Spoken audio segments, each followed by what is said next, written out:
কখনোই হঠাৎ আসে না, বরং সময়ের সঙ্গে সঙ্গে ধীরে ধীরে গড়ে ওঠে।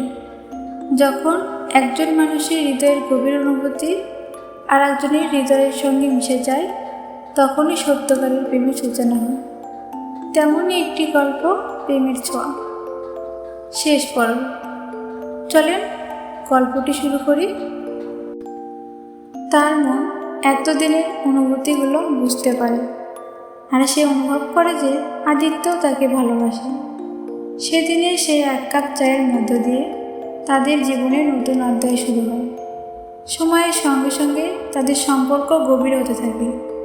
প্রতিটি দিন একসঙ্গে কাটাতে কাটাতে তাদের মনের আবেগও আর বাড়তে থাকে।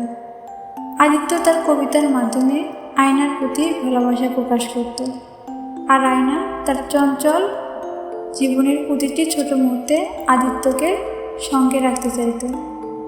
কিছুদিন পর আদিত্য একদিন আয়নাকে বলল, জানো আমার সবচেয়ে বড় স্বপ্ন কি? কি? আয়না কৌতূহলী হয়ে জানতে চায়। আমি চাই আমার কবিতাগুলো একদিন বই হিসাবে প্রকাশিত হোক, আর আমি চাই সেই বইয়ের প্রথম পাতায় তোমার নাম থাকুক, কারণ তুমি ছাড়া আমার লেখা অসম্পূর্ণ। আদিত্য হাসি মুখে বলে। আয়নার চোখে জল এসে যায়।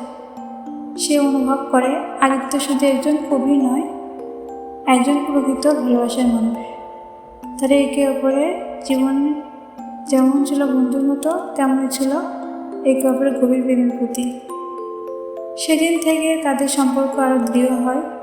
তারা একসঙ্গে ভবিষ্যতের স্বপ্ন দেখতে শুরু করে, একসঙ্গে সব কিছু গড়ে তোলার পরিকল্পনা করে।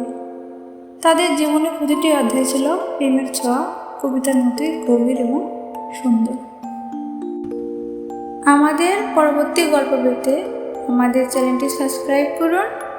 সে পর্যন্ত সবাই ভালো থাকুন, সুস্থ থাকুন। আল্লাহ হাফেজ।